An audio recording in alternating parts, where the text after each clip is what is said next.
A paz do Senhor Jesus, eu sou a pastora Raquel Fernandes de Souza e compartilho com você, mediante o canal Na Verdade, a 9ª edição da coletânea Verdades Bíblicas Ilustradas. Desta feita, eu trago para você o tema Pecado, Prazer Imediato, Consequências Duradouras. Inspiro-me nos personagens bíblicos Rei Davi e Batseba, cujo pecado está narrado no livro de 2 Samuel, capítulos 11 e 12. Trago um alerta da palavra de Deus, fundamentado em Gálatas 6 e 7, que declara: não erreis, de Deus não se zomba. Aquilo que o homem semear, isso também ceifará. Trago como verdade número 9 que, para todas as escolhas erradas, existe um preço a ser pago, pois o perdão divino não anulará as consequências do pecado. O rei Davi, segundo o costume de seu tempo, deveria estar junto com os seus exércitos que estavam em guerra com povos inimigos.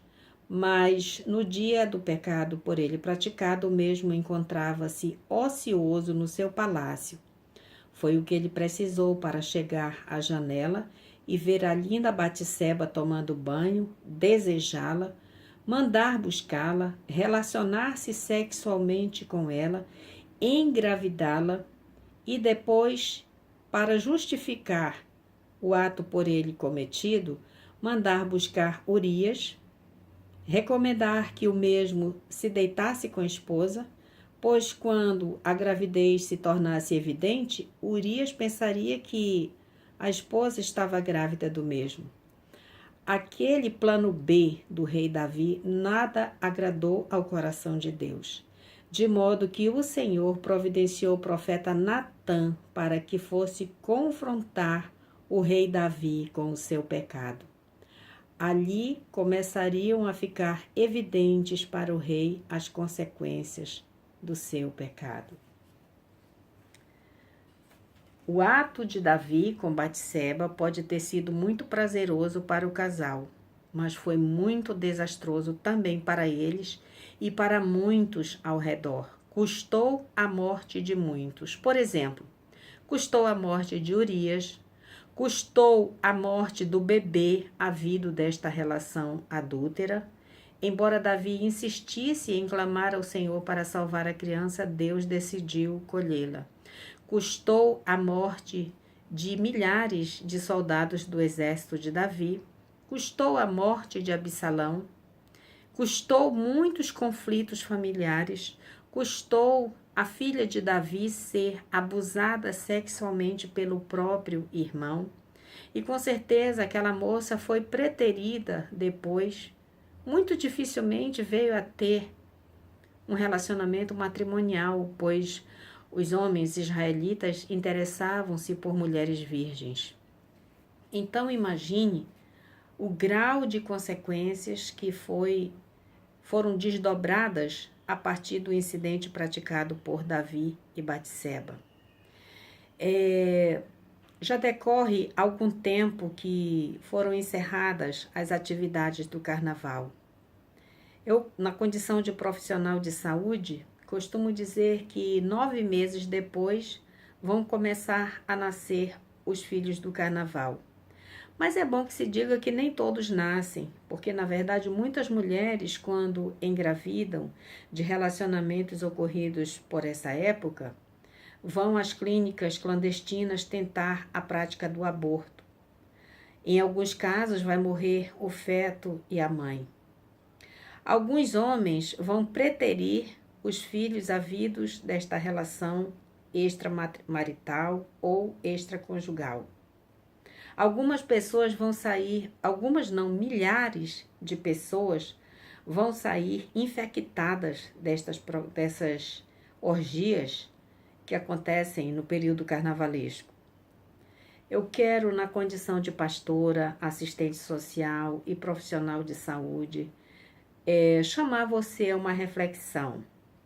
Se você, mulher, engravidou, leve adiante a gravidez, não pratique o aborto, realize o seu pré-natal adequadamente, Se ao nascer o seu bebê você não se reconhecer em condições de ficar com o mesmo, comunique à equipe multiprofissional da maternidade onde você deu à luz, e esta criança será disponibilizada para uma família substituta que vai adotá-la e amá-la com certeza.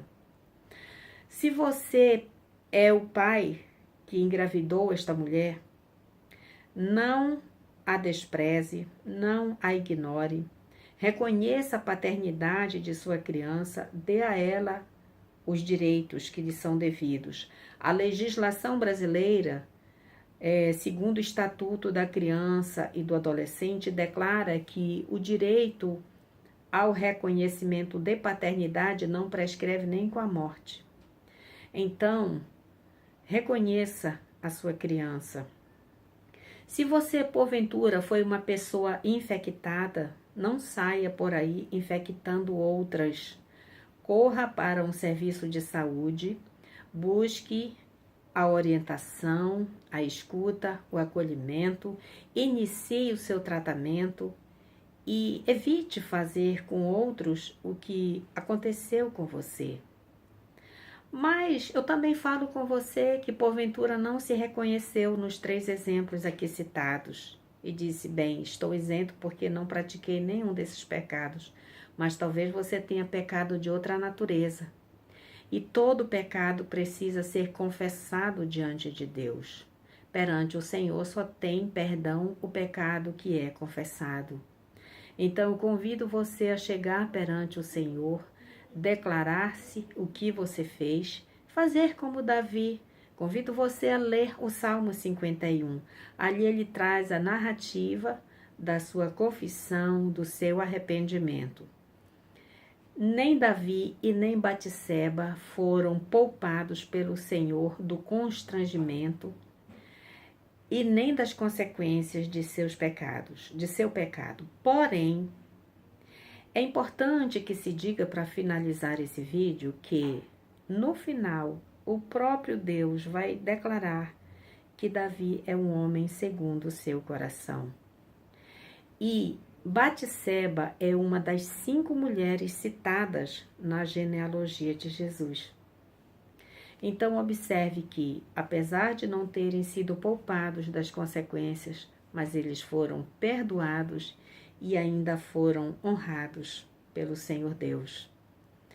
Eu peço ao Senhor, no nome de Jesus, que Ele oriente o seu coração, encoraje você a confessar o seu pecado e abandoná-lo e enfrentar as consequências do seu pecado, porque é assim que nós devemos fazer. Que Deus abençoe a sua vida e a sua família, no nome de Jesus. Amém.